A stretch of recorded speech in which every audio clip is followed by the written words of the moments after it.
ప్రభువుకు అనుకూలముగా, ప్రభువుకు నమ్మకమైన బిడ్డలుగా ఉండాలంటే మనం చేయాల్సింది ఏమిటి? అసలు మనకి ఏమి కావాలి? ప్రతి ఒక్కరు కూడా వాడు అపవిత్రమైన జీవితంలోనే ఉంటాం, ఎవరమైన స్త్రీ లేక పురుషులు.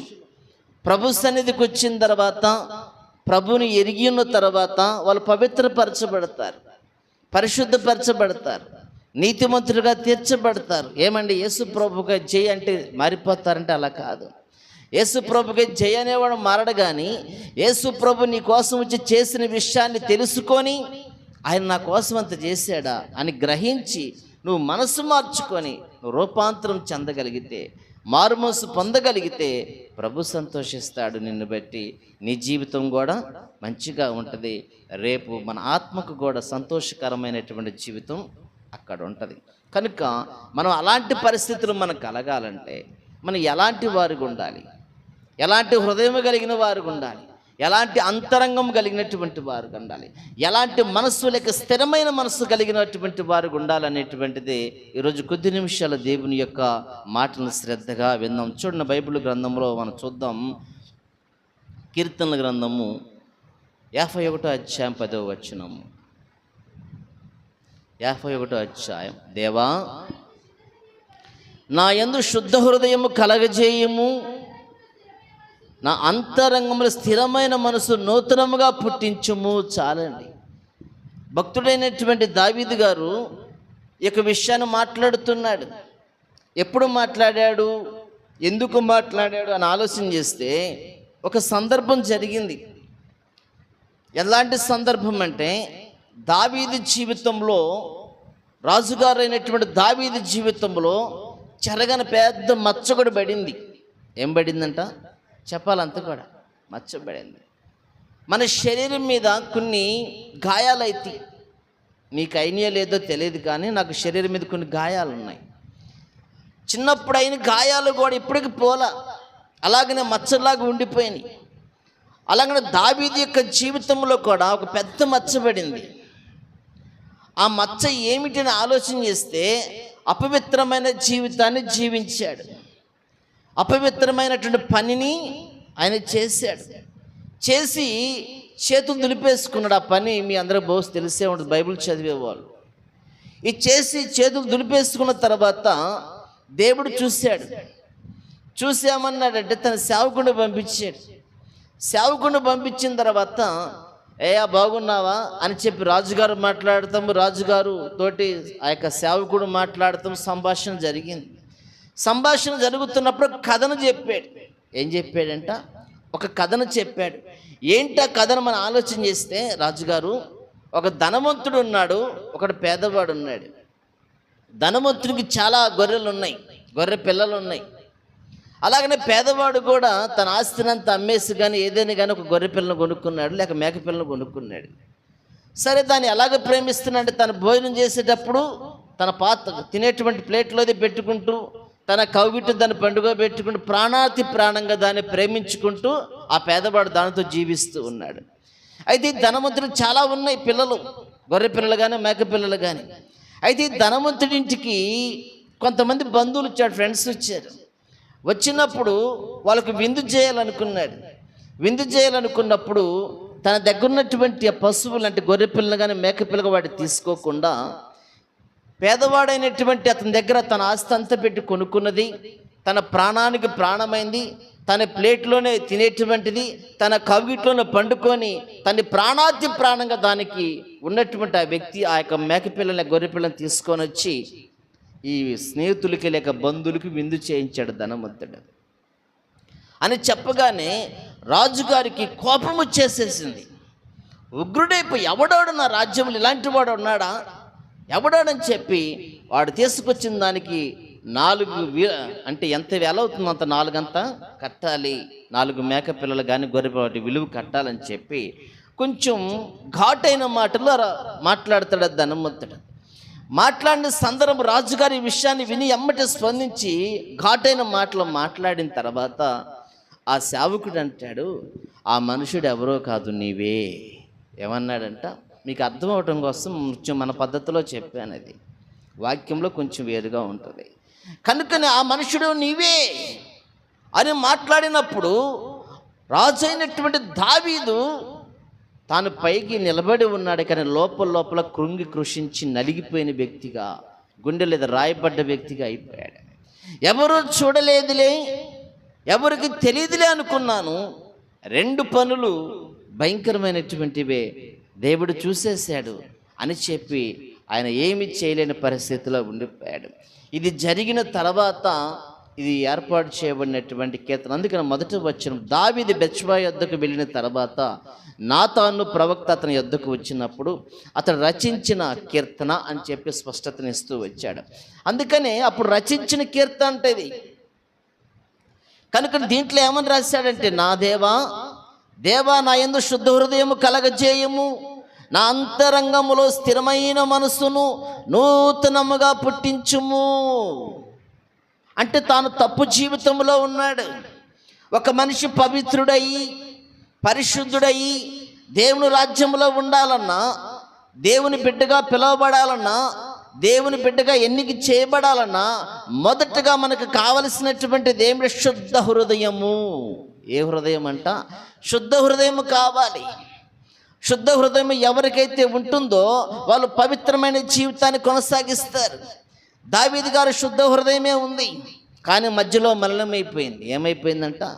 మలినమైపోయింది, పాడైపోయింది, భ్రష్టు పట్టిపోయింది. కనుక ఆయన ఏమని ప్రార్థన చేస్తున్నాడు? దేవా నా యందు శుద్ధ హృదయము కలగచేయము. నాకు కావలసినటువంటి శుద్ధ హృదయము. నేను మాలిన్యంలో ఉన్నాను, నా హృదయం పాడైపోయింది, నా హృదయం అపవిత్రమైపోయింది. నాయన నాకు ఈరోజు నా శుద్ధ హృదయాన్ని దయచేయి. నీ సేవకం ద్వారాగా నాకు హెచ్చరిక చేశావు. నేను చేసిన తప్పు ఎవరు చూడలేదులే అనుకున్నాను, నేను చేయించిన హత్య ఎవరు తెలియదులే అనుకున్నాను. 2 విషయాలు నువ్వు చూసేసావు. నేను అపవిత్రుని, నా హృదయం మంచిది కాదయ్యా, దయచేసి నన్ను క్షమించండి. ఇప్పుడు నాకు ఏమి కావాలంటే శుద్ధ హృదయం కావాలి, నాకు దయచే ప్రభు అని భక్తుడు ప్రార్థన చేస్తున్నాడు. 2వ మాట ఏమని పలికాడంటే, నా అంతరంగములో స్థిరమైన మనసు. అంటే ఎలాంటిదంట? నిలకడ కలిగిన మనసు. కొంతమందికి నిలకడ ఉండదు. ఉంటుందంటారా? నిలకడ ఉండదు అనమాట. కాసేపు ఒక మాట మాట్లాడి ఒక ఫౌండేషన్ చేసుకుని కూర్చుంటాం. కొంత సమయం తర్వాత అది మార్చేసి మళ్ళీ ఒక నిర్ణయం తీసుకుంటాం. అంటే స్థిరమైన మనసు లేదు వారికి. అందుకని శుద్ధ హృదయాన్ని అడిగాడు.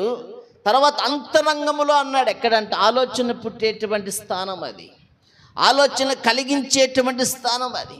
అంతరం మనం పైకి నవ్వుతున్నాం, సంతోషంగా ఉన్నాం, అందంగా ఉన్నోళ్ళు ఉన్నారు, అందం లేని వాళ్ళు ఉన్నారు, నల్లగా ఉన్నవారు ఉన్నారు, తెల్లగా ఉన్నవారు ఉన్నారు, ఎత్తుగా ఉన్నవారు ఉన్నారు, పొట్టిగా ఉన్నవారు ఉన్నారు. అయినా అంతరంగాలు వేరు. ఎవరిదంట? అంతరంగా. మనుషులంతా ఒక్కటే అనుకుంటాం, కానీ అంతరంగాలన్నీ ఒకటి మటుకి కాదు. కనుక అంతరంగం అనేటువంటిది లోపల ఏముందో ఎవరికి తెలియదు. పైకి నవ్వుతున్నవాడు లోపల మనసు మనం తెలుసుకోలేము. మన మీద కోపంగా ఉరుము చూసేవాడు లోపల అంతరంగంలో ఏముందో మనకు తెలియదు.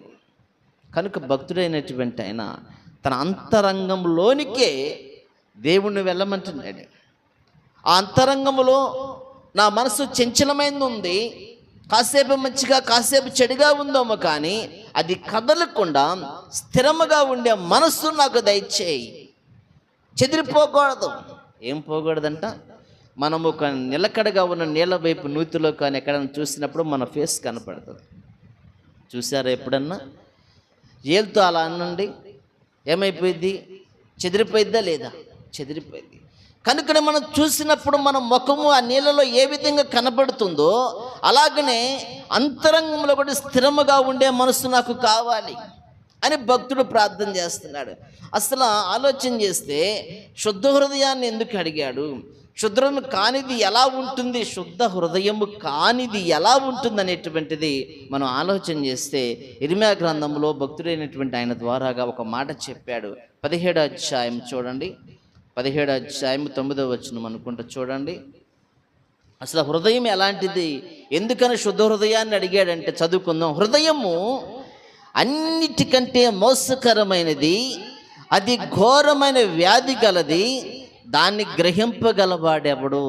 భక్తుడు అన్నాడు. ఇర్మియా ద్వారా ఏర్పాటు చేయబడినటువంటిది, ఇర్మియా ద్వారా పలికించినటువంటి మాట ఏమిటిని ఆలోచన చేస్తున్నప్పుడు, హృదయము అన్నిటికంటే మోసకరమైనది. ఆలోచన చేయండి, మోసకరమైనదంటది. అందుకనే భక్తుడైనటువంటి దావీదు గారు మొదటగా మోసకరమైన హృదయాన్ని కలిగి ఉన్నాడు. ఫస్ట్లో మంచాడే, మధ్యలోనే వచ్చింది తిప్పలో. మోసకరమైన మనసు, హృదయము అలాంటిది కలిగి ఉన్నప్పుడు దేవుని తొలగిపోయి దేవునికి వ్యతిరేకకరమైన కార్యక్రమాలు రెండు చేశాడు.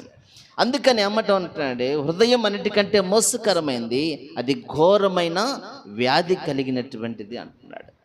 కనుక నీ రోజు నీ మాటలు వింటున్నటువంటి మనము మన హృదయం ఎలాగుంది మనం ప్రశ్నించుకోవాలి.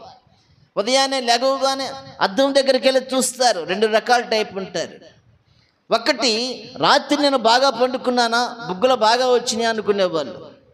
రెండో వారు అంటే ముఖం మీద ఏమైనా ఉన్నాయో శుభ్రం చేసుకోవడం కోసం చూసేవాళ్ళు ఉన్నారు. మనం అద్దం ముందుకెళ్ళి అందంగా ఉన్నానో చూసుకునేవారు ఉండకూడదు. ముఖం మీద ఏమైనా ఉన్నాయా, శుభ్రంగా లేకుండా ఉంటారు, ఏమైనా ఉన్నాయో అని చెప్పి సరి చేసుకోవడానికి చూసేటువంటి వారికి ఉండాలి. అదే దేవుని వాక్యం కూడా, బైబిల్ గ్రంథాన్ని మనం చదువుతున్నప్పుడు లేక దేవుని వాక్యాన్ని వింటున్నప్పుడు అద్దము యందు నిలబడిన వారి వలె మనం ఉండాలి. భక్తుడైన దావీదు గారు ఆ యొక్క విషయాన్ని గ్రహించి శుద్ధ హృదయం కలగజేయము అన్నాడు. ఎందుకని మాట అన్నాడు? ఎందుకని శుద్ధ హృదయం కావాలంటున్నాడు? హృదయం మంచిది కాదా? హృదయం పాడైపోయిందా? అసలు ఎలాంటిదని ఆలోచన చేస్తే ఇర్మియా గ్రంథంలో 17:9 అంటున్నాడు, హృదయం అన్నిటికంటే మోసకరమైంది. దావీదు మంచోడే, హృదయం పాడైపోయింది. ఏమైందంట?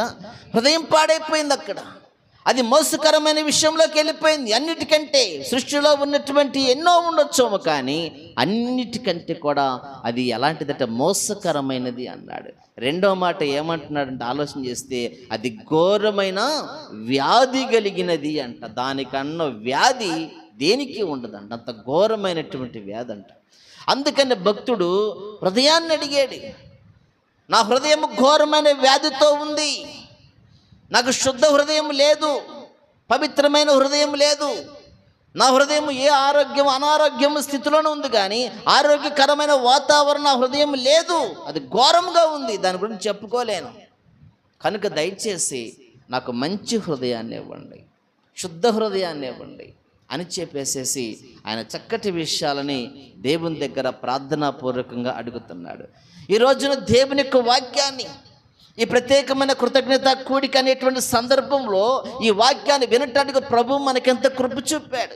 ప్రత్యేకమైన ప్రార్థనా కూడికైనా, కృతజ్ఞత కూడికైనా, లేకపోతే సభలైనా, సువార్త సభలైనా, రక్షణ సభలు ఏమిటంటే దేవుని వాక్యము 10 మందికి వినిపించబడాలి. ఈ విధముగా, ఈ కారణము చేత, ఏదో ఒక కారణం అంట, ఏదో ఒక సందర్భం 10 మందికి దేవుని వాక్యం వినిపించాలంటే ఏదో ఒక సందర్భం కావాలి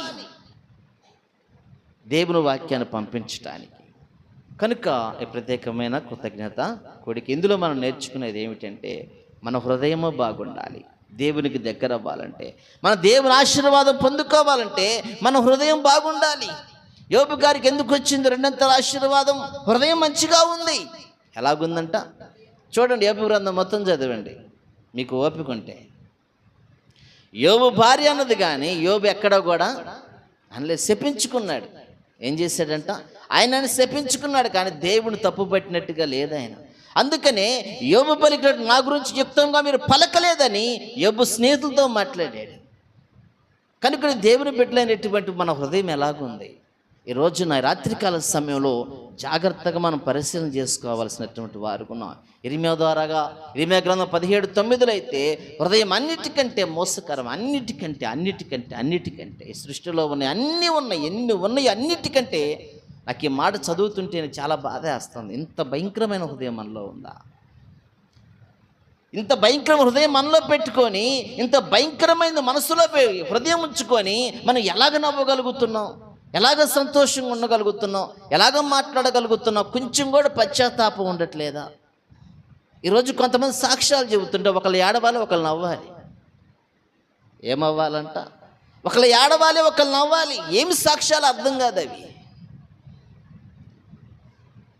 కనుక దేవుని బిడ్డ ప్రభువుకు మహింకరంగా మనం ఎక్కడ నిలబడ్డా ప్రభువుకు మహింకరంగా మనం నిలబడాలి. అది సాక్ష్యమే కానీ, సందేశమే కానీ, పాటే కానీ, ఇంక ఏదైనా సలహాయే కానీ. ఈరోజు ఈ మాటలు వింటున్నటువంటి వారితో నేను మాట్లాడుతున్నాను స్పష్టతగా. నువ్వు ఎక్కడ సాక్ష్యం చెప్పినా, దేవుని కోసం ఎక్కడ నిలబడ్డా సరే, ప్రభుకు మహింకరంగా నిలబడాలి. కానీ స్వంత లాభం కోసం నిలబడకూడదు. నిలబడే వాళ్ళు చాలామంది ఉన్నారు. అది చాలా తప్పు. ప్రభువు నామం మహింపరచబడాలి. ఆయన మన కోసం ఎవరు చేయలేనంత చేశాడు. ఏం చేశాడంట? ఎవరు చేయలేనంత చేశాడు. కనుక నీవు ఆయన కోసం ఏం చేస్తున్నావు అనేటువంటిది ఒక ప్రశ్న నీవు వేసుకోవాలి. భక్తుడు అందుకనే శుద్ధ హృదయాన్ని నాకు దయచే ప్రభువా. రాత్రికాల సమయంలో మనము ప్రార్థనాపూర్వకంగా మన గృహాలకు వెళ్ళిన తర్వాత సరే మోకాళ్ళ మీద ఉన్న ప్రభువా, ఈ నా హృదయం ఎలాగుందో నాకు తెలియదయ్యా. నువ్వు నాకు మటుకి ఆ హృదయాన్ని శుద్ధమైన హృదయముగా మార్చు. నా హృదయంలో ఎవరి మీద కక్షలు ఉండటానికి వీల్లేదు, ఎవరి మీద ద్వేషాలు ఉండటానికి వీల్లేదు, ఎవరిని తిట్టాలన్న మనసు నాకు ఉండటానికి వీల్లేదు. అందరూ మంచిగా నేను చూడాలి, మంచిగా పలకరించాలి, ప్రేమగా జీవించాలి. అలాంటి మంచి పవిత్రమైన శుద్ధ హృదయము. శుద్ధ అంటే ఇంకంతకన్నా శుద్ధ అయ్యేది ఏది లేదు. ఒక తెల్ల పేపర్ కాగితాన్ని తీసుకుని ఎంత వైట్గా కనపడుతుందో, ఆకాశం వైపు సూర్యుడికెళ్ళి చూస్తే ఎంత తెల్లదనం మనకు కనపడుతుంది, అంతకంటే తెల్లనైన హృదయం మనకు కావాలి. అది దేవుడిస్తాడు నువ్వు అడిగితే. కనుక ఆ విషయాన్ని గురించి ఇక్కడ ఇర్మియా గ్రంథంలో మాట్లాడుతున్నట్టుగా మనం అయితే మన హృదయం ఎక్కడెక్కడ కూర్చుంటుంది, మన హృదయం ఎక్కడికి వెళ్తుంది అంటే, సహజంగా మనం చెప్పుకునే విషయం ఏంటంటే, కొన్ని ప్రాణులు కానీ మనం కానీ వాళ్ళ మనసులో ఉన్న ఆలోచనలు బట్టి, కోరికలను బట్టి ఆ వస్తువులు, ఆహారము, ఆ ఆశ కలిగింది ఎక్కడ కనబడితే అక్కడికి వెళ్ళిపోయేటువంటి పరిస్థితి ఎవరిదైనా సరే. కానీ బైబిల్ గ్రంథంలో ఈ హృదయం కూడా వెళ్ళిపోయిద్దంట. అర్థమవుతుందా? హృదయం కూడా ఉండే స్థలం ఒకటి ఉంది, వెళ్ళే స్థలం ఒకటి ఉంది. ఏది? ఘోరమైన వ్యాధి కలిగినటువంటి హృదయం. ఇది ఎలాంటిదంట? మోసకరమైన హృదయము, ఘోరమైన వ్యాధి కలిగినటువంటి హృదయము. వెళ్ళే స్థలం ఒకటి ఉంది. ఏ స్థలం? కుర్రాళ్ళకి ఈ రేపే అంటే ఎవరు కూడా తప్పు పెట్టదని, తప్పు ఎవరు అనుకుంటే దయచేసి క్షమించండి. రేపే పలానా హీరోది రిలీజ్ సినిమా అంటే అందరి చేతుల్లో ఏముంటాయి అంట? ఇప్పుడే టికెట్లు కొనుక్కోండి, డబ్బులు ఉండే పరిస్థితి, చూడాలనే తపన, ఆశ ఎవరికైనా ఉంటా ఉంటుంది. ప్రభువులోకి వచ్చిన వారు కూడా అలాగుంటే చెప్పుకోలేని బాధాకరమైనటువంటి విషయం అది. ప్రభువులోకి వచ్చి ప్రభువు గొప్పవాడని నమ్మి ఆయన విశ్వాసాన్ని రుచి చూసి ఆయన కార్యాల కుటుంబంలో వారి జీవితంలో పొందుకొని కూడా వాటి కోసం ఆతృతపడి, ఆ పాటల కోసం తపన పడి, ఆ స్టెప్పుల కోసం తపన పడి, రేపు వస్తుంది డిసెంబర్ 25 స్టెప్పులన్నీ అవే. ఏముంటాయి అంట? ఎన్నుకుంటారు ఎక్కడెక్కడ స్టెప్పులు అన్నీ. మరి అన్ని సినిమా స్టెప్పులే ఉంటాయి. అదేమంటే దావీదు గారిని తీసుకుని నాట్యం చేయలేదా, సౌలు గారు నాట్యం చేయలేదా, దీపాలు అదని తీసుకొని వస్తారు. అన్ని స్టెప్పులన్నీ మూవీ స్టెప్పులే. బైబిల్ అలా బోధించలేదు. ఆత్మతోను సత్యముతోను ఆయన్ని ఆరాధించు. ఆత్మతో ఆరాధించమంటే స్టెప్పులతో ఆరాధిస్తున్నాం. ఇది చాలా బాధాకరమైనటువంటి విషయం. అయితే నీ హృదయం ఎక్కడికి వెళ్తుందో, ఎక్కడుంటుందో అనే మత్తయి సువార్తలో ఒక మాట చెప్పాడు చూడండి. మత్తయి సువార్త 6:21 ఒక మాట అన్నాడు చూడండి. మత్తయి సువార్త, నీ ధనం ఎక్కడ నుండునో అక్కడనే నీ హృదయం ఉండును. చాలండి. ఏముంటుందంట? నీ ధనం ఎక్కడుందో వాళ్ళ హృదయం కూడా ఎక్కడుంటుందంట? దాని దగ్గర కాపలాగా కాస్తూ ఉంటుంది. నీ ధనం దగ్గరే నీ హృదయం కూడా కాపలాగా వస్తుంది. నీవేమో కానీ నువ్వు ఒక 10 అడుగుల దూరంలో కానీ, లేకపోతే మరొక గదిలో పండుకోవచ్చు. నీ ధనం ఉన్న గదిలో, ఆ ఉన్న స్థానంలోనే నీ హృదయం కూడా ఉంటుంది. ఆడికి వెళ్ళి నువ్వు కాగితకాలు లెక్కకపోవచ్చు కానీ నీ హృదయం లెక్కేస్తుంది కాగితకాలన్నీ కూడా. నీ హృదయం నిద్రపోదు, ఆ ధనం దగ్గర కాపలా కూర్చుంటుంది, ఇంటి ముందు కుక్క కూర్చున్నట్టు. అందుకని భక్తుడైనటువంటి ఆయన ఏమంటున్నాడంటే, దేవుడు సెలవిస్తున్న విషయం ఏంటంటే, నీ ధనం ఎక్కడ ఉండునో అక్కడ నీ హృదయం కూడా ఉంటుంది. ఇది ధనాన్ని ప్రేమించే, నీకు డబ్బంటే ఆశ లేదా? తీపి అంటే అందరికీ ఆశే, ఎంత బట్టుకు ఉండాలో అంత బట్టికే ఉండాలి. కానీ ఈ హృదయం ఏమి హృదయం అంటే ధనాన్ని ప్రేమించే హృదయం. ఈ హృదయం ఉన్నటువంటి వారికి మనుషుల మీద ప్రేమ ఉండదు, ఇంట్లో ఉన్నటువంటి కుటుంబకుల మీద కూడా ప్రేమ ఉండదు. అమ్మా రేపు వాడు పుట్టినరోజు వచ్చింది, ఒక మంచి షర్ట్ కొనుక్కురా అంటే, ఎందుకో బాగానే ఉంది కాదు, ఇతరు చేపి చేసేయి, కొనరు. ఏమైద్దని? ఇక్కడ తరిగిద్దని. అంటే దాని అర్థం ఏంటి? ధనము మీదే హృదయము, ధనము మీదే మనస్సు. కనుకొని దేవుని బిడ్డలైనటువంటి వారము, దేవుని వాక్యం చెప్తుంది, నీ ధనం ఎక్కడుండునో అక్కడనే నీ హృదయము ఉంటుందనేటువంటి మాటని ఇక్కడ చెప్తూ వచ్చాడు. గడిచింది మనం చెప్పుకున్నాం. అపోస్తుల కార్యాలు 8:21 గారడీ సీమోను గురించి యేసుక్రీస్తు ప్రభువారు శిష్యులైనటువంటి పేతురు యోహాను మాట్లాడుతూ వచ్చారు. అక్కడ ఏమని మాట్లాడారంటే, నీ హృదయం దేవుని ఎదుట సరైనది కాదు గనుక ఈ విషయంలో నీకు పాలు పంపులు లేవు. పరిశుద్ధాత్మ అనే వరాన్ని పొందుకునే విషయంలో, పరిశుద్ధాత్మ అనేటువంటి కార్యాలు జరిగేటువంటి విషయాల్లో నీకు పాలు పంపులు లేవు. కారణం ఏంటంట? నీ హృదయము దేవుని ఎదుట సరైనది కాదు. ఈరోజు దేవుని సన్నిధికి వచ్చి ఆరాధించేటువంటి మనము ఆలోచించాల్సిన విషయం ఏంటంటే, మన హృదయం కరెక్ట్గా ఉందా లేదా చెప్పాలా అని మనం ప్రశ్నించుకోవాలి. మనం నడుస్తున్నాం, కళ్ళు పెట్టి చూసి నడుస్తామా, కళ్ళు మూసుకొని నడుస్తామా చెప్పాలా? కళ్ళు తెరిసే కదా. వాహనం 2 వీలర్ తోలేవాడు కళ్ళు తెరిసి తోలుతాడా? కాసేపు కళ్ళు మూసుకొని తోలితే బాగుండని చెప్పి కళ్ళు మూసుకొని తోలుతాడా? కళ్ళు మూసుకుంటే ఎక్కడ ఉంటుందో అది అర్థమవుతుందా? ఎక్కడో పోయేవాడు తర్వాత సంగతి. అలాగనే కారు తోలేవాడు, లారీ తోలేవాడు, బస్సు తోలేవాడు, ప్రతి వాడు ఆకాశంలో ఎగిరేటువంటి ఉన్నాయి. అవి కూడా కళ్ళు తెరిచి చూడాల్సిందే.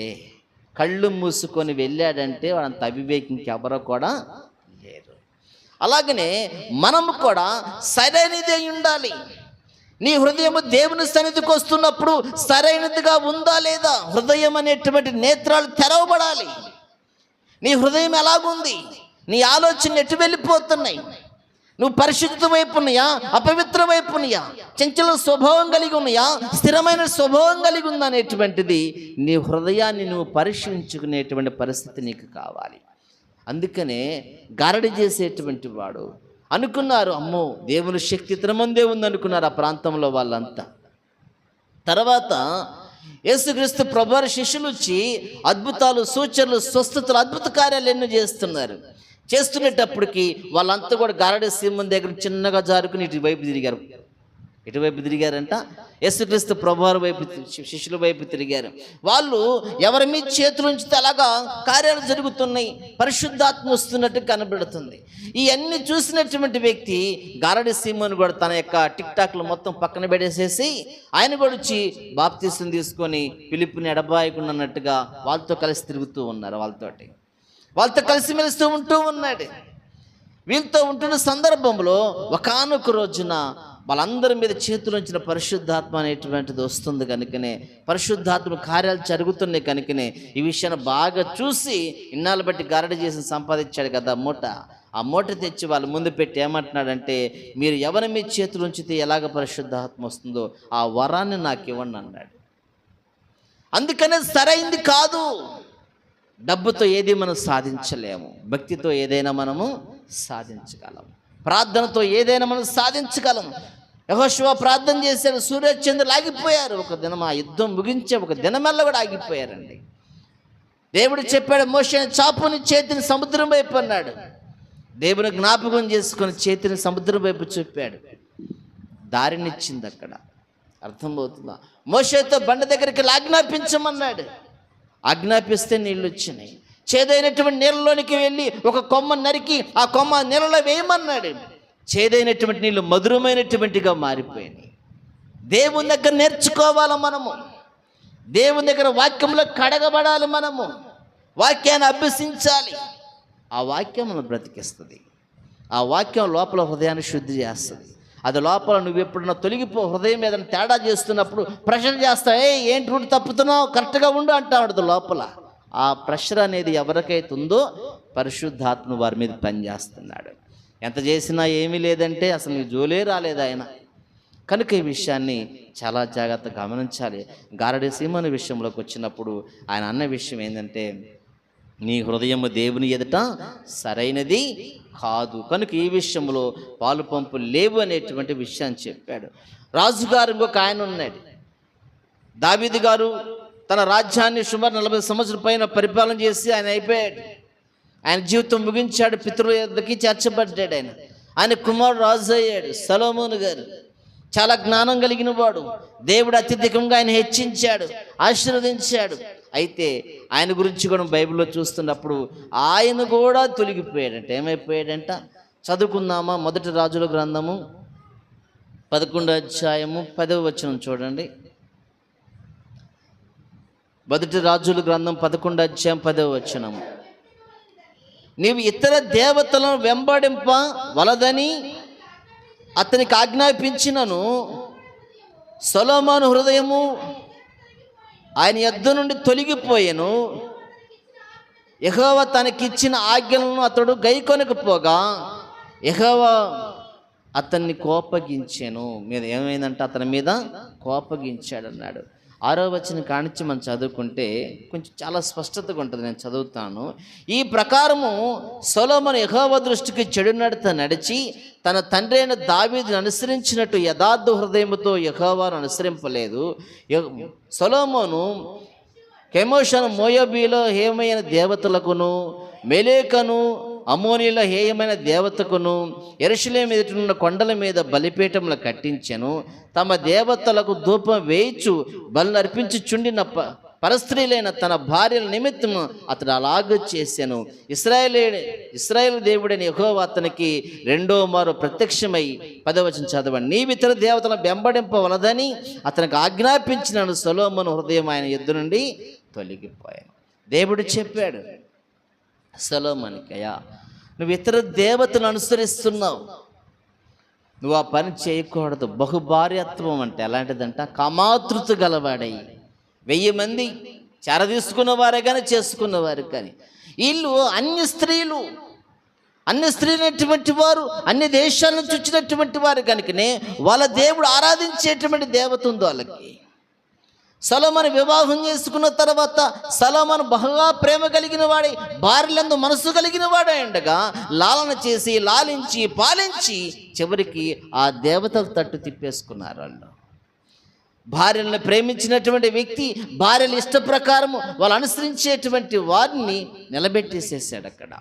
ఈయన కూడా వాళ్ళతో పోయి నైవేద్యాలైన ధూపమైన దండం పెట్టి ఏదైనా సరే సొలొమోను కూడా చేయటం ప్రారంభం చేశాడు.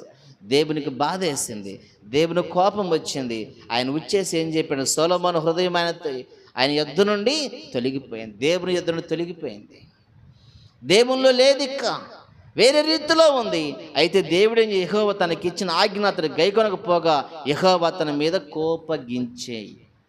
కోప్పడ్డాడంట దేవుడు. కనుక ఈ రోజున మనం గమనించాలి, మన హృదయం ఎటు తొలగిపోతుంది. అంతటి గొప్పవాడే, అంతటి జ్ఞానవంతుడే, అలాంటి జ్ఞానవంతుడు ఎక్కడా లేడు. దేవుడు అంత జ్ఞానాన్ని ఇచ్చాడు, అలాంటి జ్ఞానవంతుడు తొలగిపోయాడు. తర్వాత మళ్ళీ నాది తప్పని తెలుసుకున్నాడు, మళ్ళీ మంచి భక్తి చేశాడు సొలొమోను గారు. ఒక కారణం చేత ఆయన పాపి తప్పు అంటాం మన కరెక్ట్ కాదు, అది మనకే పెద్ద శాపం కూడా. కనుకనే ఆయన ఎందుకు రాయించాడు దేవుడు అంటే, ఈయన ఒకప్పుడు నీతిమంతుడే, గొప్పవాడే, ప్రయోజకుడే, ఆయన బట్టి అనేకులు నడవాలన్న వారే, కానీ ఆయనలో కూడా లోపాలు ఉన్నాయి. దావీదులో లోపాలు ఉన్నాయి, సొలొమోనులో లోపాలు ఉన్నాయి, అందరిలో లోపాలు ఉన్నాయి. దేవునిలోనే ఏం లోపం లేదు. దేవునికి స్తోత్రం. కనుక ఆయన్ని మనం వెంబడించాలి. కనుక సొలొమోను హృదయం కూడా ఏమైపోయిందంటే దేవుని యొద్ద నుండి అది ఏమైందంట? తొలగిపోయింది. దేవుని నిలబడలేకపోయాడు. దేవుని ఆత్మ కూడా అతని దగ్గర నుంచి పక్కకు తొలగి పరిస్థితికి వచ్చినట్టుగా బైబిల్ గ్రంథంలో మనం చూస్తాం. సొలొమోను హృదయం ఆయన యొద్ద నుండి తొలగిపోయాను. కనుక నేను హృదయం అనేటువంటి చాలా పవిత్రమైనది, చాలా పరిశుద్ధమైనటువంటిది. ఆ హృదయాన్ని మనం కాపాడుకోవాలి. అందుకని భక్తుడు ఏమంటున్నాడంటే స్థిరమైనటువంటి ఏమన్నాడంట, మొదట్లో మనం చదువుకుంటే ఏమంటున్నాడంట, అంటున్నాడు కదా, శుద్ధ హృదయము కలగజేయము. ఏ హృదయం అంటది? శుద్ధ హృదయము, మంచి హృదయము. ఎంత తెల్లగా ఉంటే అంత తెల్లగా, ఎంత మెత్తగా ఉంటే అంత మెత్తగా, అలాంటి హృదయాన్ని నువ్వు దయచేయి ప్రభువా అని చక్కగా చెప్పాడు. అదేవిధంగా మనం చూస్తున్నప్పుడు రెండో మాట ఏమన్నాడంటే, అక్కడ చదువుకున్నటువంటి మాటలో నా అంతరంగంలో స్థిరమైన మనస్సును, కొంచెం ఒక 10 నిమిషాలు లేట్ అవుతుంది, ఇబ్బంది లేదు. ఏమంటున్నాడంటే ఆ అంతరంగంలో స్థిరమైన మనస్సును నూతనముగా పుట్టించంట. నూతనంగా అంటే క్రొత్తగానా పాతగానా చెప్పాలి, అర్థమవుతున్న వాళ్ళు చెప్పండి. నూతనంగా అంటే క్రొత్తగానా పాతగానా? ఈ షర్ట్ వేసుకున్నాం, మనం గుట్టించుకున్నాం, నీ 4 రోజుల తర్వాత ఏమైపోయింది? ఇది పాతదైపోయింది కనుక మళ్ళీ ఇంకోటి ఏం చేస్తాం? ఇంకోటి కుట్టించుకుంటాం. అప్పుడు ఇది వేసుకుంటామా, ధరిస్తామా? లేదు, నూతనమైనది ధరించుకుంటాం. కారణం ఏంటంటే అది పాతబడిపోయింది, దాని నిన్న మరకలైంది, అది చిరిగిపోయింది, చీకు పట్టింది. అది వేసుకుంటే అబ్బాయి అలాంటిది వేసుకున్నది అంటారు. ఇది దీని జీవితం అయిపోయింది కనుకనే దీన్ని పక్కన పడేసేసి నూతనమైన వస్త్రాన్ని మనం ధరించుకున్నాం. అలాగని ఇక్కడ కూడా ఏమంటున్నాడంటే అంతరంగంలో విషయాల గురించి మాట్లాడు, శుద్ధ హృదయము, నూతన హృదయము కావాలంటున్నాడు. కనుకనే అంతరంగంలో విషయంలోకి వచ్చేటప్పుడు అంతరంగంలో స్థిరమైన మనసు, కదలకుండా స్థిరముగా ఉండే మనసుని నూతనంగా దయచేయి, నూతన హృదయాన్ని, స్థిరమైన మనసు నూతనంగా దయచేయమనేటువంటి పదాన్ని ఆయన వాడుతూ వచ్చాడు. అయితే ఈ అంతరంగం ఏంటండి, ఈ అంతరంగం గోలేంటండి అని మీరు అనొచ్చు. చెవులుండి హృదయం ఉన్నట్లయితే కాస్త మనసు పెడితే వాక్యం వైపు చక్కగా అర్థమైంది. మనకు డోలు డొప్పలే అవసరం లేదు. వాక్యం మనిషిని బ్రతికిస్తుంది. అది ఎవరికైనా సరే, అది నాకైనా మీకైనా సరి సమానం వినేటువంటి వారికి. లోకాసు వార్త 11:19 ఒక మాట చదవండి, నేను దాని గురించి మాట్లాడదాం. 11:39 లోకాసు వార్త 11:39. అందుకు ప్రభువిట్ల నేను, పరిసయ్యులైన మీరు గిన్నెయు పళ్ళెమును వెలుపల శుద్ధి చేదురు గాని మీ అంతరంగము దోపుతోనూ చెడుతనముతోనూ నిండి ఉన్నది. ఏముందంటే ఇప్పుడు హృదయంలో దోపుతోనూ చెడుతనముతోనూ నిండి ఉందంటున్నాడు. అంటే అక్రమమైనటువంటి విషయాలు ఇవన్నీ. అందుకనే భక్తుడు మొదట్లో మనం చదువుకున్నప్పుడు శుద్ధ హృదయము దయచేయి. అంతరంగం అంటే ఇది రెండోది. అంతరంగంలో స్థిరమైన మనసు అన్నాడంటే లోపల అంతరంగము, లోపల గూడు కట్టుకున్నటువంటిది ఎవరికి తెలియదు, అది మనకే తెలుసు. మన స్వభావం ఏంటి? ఒక భక్తుడు అంటున్నాడు, ఏమంటున్నాడంటే ఎవరూ లేకుండా ఒంటరిగా ఉంటావు చూసావా నీ గదిలో, అప్పుడు నువ్వేమై ఉన్నావో అదే నిజమైనటువంటిదంట. 10 మంది ఉన్నప్పుడు, 2 ఉన్నప్పుడు, అక్క చెల్లెలు ఉన్నప్పుడు, అన్నదమ్ములు ఉన్నప్పుడు, అత్తామామలు ఉన్నప్పుడు, బంధువులు ఉన్నప్పుడు, ఫ్రెండ్స్ ఉన్నప్పుడు ఉండే మనిషివి కాదు. ఎవ్వరూ లేనటువంటి నిర్మానుష్యమైనటువంటి ప్రదేశంలో నువ్వు ఒక్కడివే నీ ఇంట్లో ఉన్నప్పుడు, ఒక్కదానివే నీ ఇంట్లో ఉన్నప్పుడు నీ యొక్క ఆలోచనలు ఎలా ఉన్నాయి, నీ మనస్సు ఎలా ఉంటుంది, ఎలాంటి స్థితి, నీకు ఎలాంటి కోరికలు, ఎలాంటి తలంపులు నీ మనసులోకి వస్తుంది, అది నువ్వు ఒరిజినల్. అది అసలు అది పరిస్థితి. నువ్వు ఎవరో చెప్పక్కల, నీకే అర్థమైంది. నీ ఒంటరిగా ఉన్నప్పుడు నీకు ఎలాంటి ఆలోచనలు వస్తున్నాయి, ఎలాంటి తలంపులు వస్తున్నాయి, ఏమి చేయాలనుకుంటున్నావు, అదే నువ్వు ఒరిజినల్. అది దేవుని వైపు ఉంటే దేవుని వైపు ఒరిజినల్, దేవుని వైపు కాకుండా లోకం వైపు ఆలోచనలు వస్తే లోకం వైపు ఉన్నటువంటిదే కాదంతా అని భక్తుడు ఒక ఆయన చెప్తున్నాడు. కనుక ఇక్కడ ఈ చదువుకున్నటువంటి భాగంలో హృదయం ఏ స్థితిలో ఉంది అని ఆలోచన చేస్తే, అందుకు ప్రభువు ఇట్లా నేను, పరిసయ్యులైన మీరు గిన్నెయు పళ్ళెమును వెలుపల శుద్ధి చేదురు కానీ మీ అంతరంగము దోపుతోనూ చెడుతనముతోనూ నిండిపోయిందంట. అంతరంగం అంట రెండిటితో నిండిపోయిందంట. అందుకనే అంతరంగంలో స్థిరమైన మనసు నాకు దయచేయి. అంతరంగాల గురించి మనం ఆలోచన చేయాలి.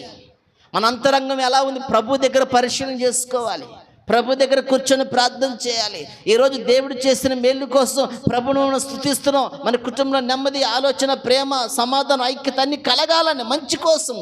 కానీ ప్రభు దిగి రావాలంటే సరి చేసుకోవాల్సినవి కూడా చాలా ఉన్నాయి.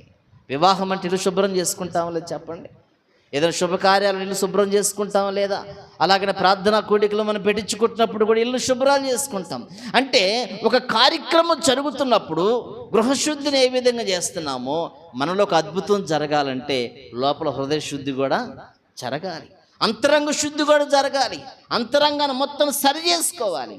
అయితే అంతరంగంలో ఏముందండి అని ఆలోచన చేస్తే దోపుతోనూ చెడుతనముతోనూ నిండి ఉంది అని చెప్పేసేసి అక్కడున్నటువంటి పరిశీలైనటువంటి వారితోటి యేసుక్రీస్తు ప్రభువారు ఈ యొక్క విషయాన్ని మాట్లాడుతున్నట్టుగా బైబిల్ గ్రంథంలో ఉంది. ఈ అంతరంగం గురించి కూడా ఇంకా కొన్ని విషయాలు మాట్లాడుతూ వచ్చాడు. సామెతలు 10:18 నేను చదువుతాను, సమయం చాలదు కనుక దయచేసి మీరు చూడండి. సామెతల గ్రంథము 10:18 అంటాడు, అంతరంగమున పగ ఉంచుకున్నవాడు అబద్ధికుడు, కొండెము ప్రచారము చేయువాడు బుద్ధిహీనుడు అన్నాడు. ఎలాగంట అక్కడ అంతరంగమున పగ ఉంచుకున్నవాడు బుద్ధిహీనుడు అంట. అంతరంగములు ఏముంటుందో తెలుసా? ఏముంటుంది? పగ. పైకి నవ్వుతానే ఉంటారు, పైకి సంతోషంగానే ఉంటారు, మనం పెట్టుకున్న ప్లేటే నిన్ను కోస్తే ఒకటి నన్ను కోస్తే నెత్తురా, ఇద్దరితో ఒకటే నన్ను నెత్తురా, ఎర్రగా ఇంగిలా గింగిలా అని తింటారు. కానీ లోపల ఏమిటో తెలుసా, ఎక్కడ దొరుకుతావా అని, నీకు ఏమి కీడు చేయాలని చెప్పి అంతరంగం చెడును ఇస్తూ ఉంటుంది.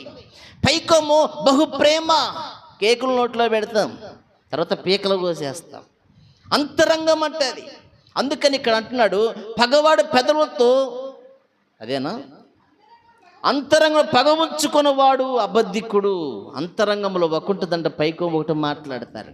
వాళ్ళని ఏమని అన్నాడంటే అబద్ధికుడు అనేటువంటి పదాన్ని వాడాడు.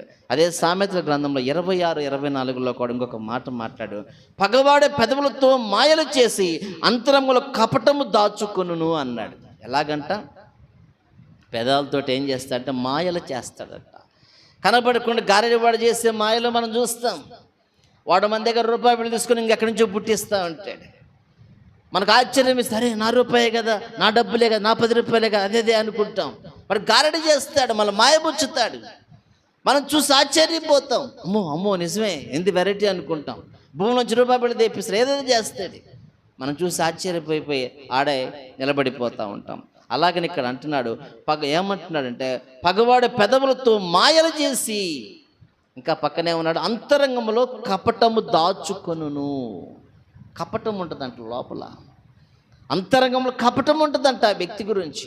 అందుకనే అంతరంగంలో స్థిరమైన మనసు నాకు కావాలన్నాడు భక్తుడు. ఎలాంటిదంట, స్థిరమైన మనసు నూతనంగా పుట్టించు నాకు. అంటే ఇప్పుడు దాకా నాది అలాగనే ఉంది, నా హృదయంలో కపటం ఉంది, నా పెదాలతో మాయలు చేశానేమో బహుశా నేను, నా హృదయం నీది సరైనది లేదేమో, అంతరంగమంతా కూడా దోపుతోనూ చెడుతనంతో నిండిపోయింది. అది నూతనంగా పుట్టించి స్థిరమైన మనసు అంతరంగములో అని చెప్పి భక్తుడు చేస్తున్నటువంటి ప్రార్థన. మనం ఎలాంటి స్థితిలో ఉన్నామో, ఎలాంటి పరిస్థితుల్లో ఉన్నామో అది మనకు తెలుసు. నాకేమీ తెలియదండి, నాకేదో జరిగిపోతుందంటే పిచ్చి మాటలు అవన్నీ. నీకు తెలియకుండా ఏది జరగదు. ఏమి జరగదంట, నువ్వు అలాగ ఉన్నప్పుడు ఎవడో వచ్చి నీ జేబులో చేపెట్టి ఉన్న ధనాన్ని తీసుకుంటే అలాగ చూస్తూ ఉంటావా? ఉండలేవు కదా. కనుక దేవుని బిడ్డలైనటువంటి వారము మన ఈ రోజును గమనించాల్సినటువంటి విషయం, భక్తుడు మనతో తెలియపరిచిన విషయం ఏంటంటే శుద్ధ హృదయము, అంతరంగంలో స్థిరమైన మనసు. 2 విషయాలు మనకు దేవుడు నేర్పుతూ ఉన్నాడు.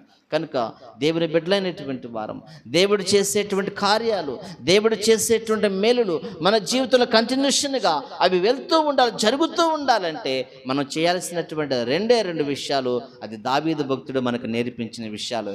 ఏమిటిని ఆలోచిస్తే, శుద్ధ హృదయము కలగజేయము నాకు, అంతరంగంలో స్థిరమైన మనసుని నూతనముగా పుట్టించు అన్నాడు. కనుక ఈ 2 బట్టి మనము ప్రార్థన చేసేటువంటి వారికి ఉండాలి. శుద్ధ హృదయం కానిది ఎలా ఉంటుందంటే, హృదయం అన్నిటికంటే మోసకరమైంది, అది ఘోరమైన వ్యాధి కలిగినటువంటిదంట. శుద్ధ హృదయం కానటువంటిది ఎలాగుంటుందంటే, అది ఘోరమైన వ్యాధి కలిగింది, అది అన్నిటికంటే మోసకరమైందంట. అది మోసకరమైంది, ఘోరమైన వ్యాధి కలిగింది. కనుక నువ్వు ప్రభు దగ్గరకు వచ్చాని, ప్రభు నిజమే నా హృదయం ఘోరమైన వ్యాధి కలిగినటువంటిది అని చెప్పేసేసి మనం ప్రభు దగ్గర ఏం చేయాలంట, ప్రార్థన చేయాలి. ప్రార్థన చేసేటప్పుడు మోసకరమైందని చెప్పేసి, ఘోరమైన వ్యాధి కలిగింది ప్రభువా, దాన్ని శుద్ధ హృదయంగా నీ మార్చయ్యా. భక్తుడు అడుగుతున్నాడు ప్రభు అని మనం ప్రార్థన చేసినప్పుడు మనకు మంచి హృదయాన్ని దేవుడు అనుగ్రహిస్తాడు. ధనం ఎక్కడ ఉండునో నీ హృదయము ఏడుంటుందంట, అక్కడే ఉంటుంది. కనుక నీవు ధనాన్ని ప్రేమించే బిడ్డగా ఉండకూడదు, దేవుణ్ణి ప్రేమించే బిడ్డ. ఎందుకంటే ఐశ్వర్య గణతలో స్థిరమైన కలిమియు నా యుద్ధం. దేవుడి దగ్గర సర్వం ఉంది, ఎంతో ఉంది ఆయన దగ్గర. నువ్వు అడిగితే ఇస్తాడు ఆయన. అడగడం చేతగాక, ఆయన చేతులోంచి పుచ్చుకోవడం చేతగాక మనం దేవుని మీద నిందలేయటం తప్ప, నమ్మకంగా నీవు ఉంటే నమ్మకమైనటువంటి వాడికి దేవుడు ఖచ్చితంగా ఇస్తాడు. మనం ఆయన దగ్గర నుంచి తెచ్చుకోవచ్చు, కానీ నీ మనసు ఆయన మీదే ఉండాలి, నీ హృదయం ఆయన మీదే ఉండాలి, కానీ ధనం మీద ఉండకూడదు. హృదయం దేవుని సరైనది కాదు కనుక ఈ కార్యమందు నీకు పాలు పంపలేవని గారడీ సీమోనుతో యేసుక్రీస్తు ప్రభువారి శిష్యులు మాట్లాడారు. దేవుని సన్నిధికి వచ్చేటువంటి మనము మంచి హృదయంగా ఉండాలి. సరైనటువంటి మంచి హృదయంగా ఉండకుండా ఉంటే దేవుని దగ్గర నుంచి ఎలాంటి ఆశీర్వాదాలు పొందలేవు, ఎలాంటి మేలుగా నువ్వు పొందలేవు. సరైనదిగా ఉండాలి. పరిశుద్ధాత్మ దేవుడు నీకు సహాయం చేయలాగరా. దేవుని యొక్క దీవెన ఇంట్లో మనవళ్ళ మీద, మనవరాళ్ళ మీద, కుమారుల మీద, కుమార్తెల మీద, ఇంటిలో యజమానుల మీద, పాడి పంటల మీద దీవెన ఆశీర్వాదాలు రావాలంటే నీ హృదయము దేవుని ఎదుట సరైనదిగా ఉండాలి. అప్పుడు దేవుడు నిన్ను గొప్పగా ఆశీర్వదిస్తాడనేటువంటి మాటను చెప్పాడు. సొలొమోను భార్యను ప్రేమించి ఇతర దేవతల వైపు తన హృదయం తొలగిపోయింది. దేవుడు కూడా 2-3 సార్లు గద్దించాడు. అయినప్పుడు ఏమన్నాడు? గద్దించి ఏమన్నాడంటే, నీ తండ్రికి నేను వాగ్దానం చేశాను కనుక నీ కాలంలో ఆ రాజ్యాన్ని తీసేయను, నీకే ఉంటుంది, నువ్వే రాజుగా ఉంటావు, కానీ నీ కుమారుని కాలంలో అక్కడి నుంచి తీసేస్తాను, ఇంకొకడు రాజు అవుతాడు, నీ కుమారుని ఉండనీయనని చెప్పి సొలొమోనుతో మాట్లాడాడు. ఆ చేసిన తప్పుకు శిక్ష దిగిపోయింది అన్నమాట. తర్వాత సొలొమోను కాలంలో లేదండి, జారిపోయింది. కుమారుడి కాలంలోకి వచ్చేటప్పటికి సొలొమోను కాలంలోనే ఆ రాజుగా ఉన్నాడు కనుక ఈ విషయాలు జరిగినాయి. అంతరంగం విషయంలోకి వచ్చేటప్పటికి ఏమంటున్నాడంటే, పరిసయ్యుల గురించి మాట్లాడుతూ అంతరంగం ఎలా దోపుతోనూ చెడుతనంతోనూ నిన్నుందని చెప్పాడు. కనుక ఈ విషయాలు కానీ మన హృదయం ఎలాగుంది, అంతరంగం ఎలా ఉందనేటువంటిది మన వ్యక్తిగత పరిశీలన చేసుకొని ప్రభును స్తుతిస్తున్నప్పుడు ఇలాంటి కృతజ్ఞత కూడికల ద్వారాగా ప్రభు మహిమపరచబడతాడు. ఈ సందేశం విని దాన్ని అనుసరిస్తూ మనం సరి చేసుకోవటం వల్ల ఇంతక రెండింతల దీవెనల కుటుంబంలో ఆశీర్వాదాలు మనకు వస్తుంటాయి. చిన్న మాటల ప్రభు దీవించి వెనుకలో భద్రపరిచి ముద్రించిన కనుక ప్రార్థన చేసుకుందాం.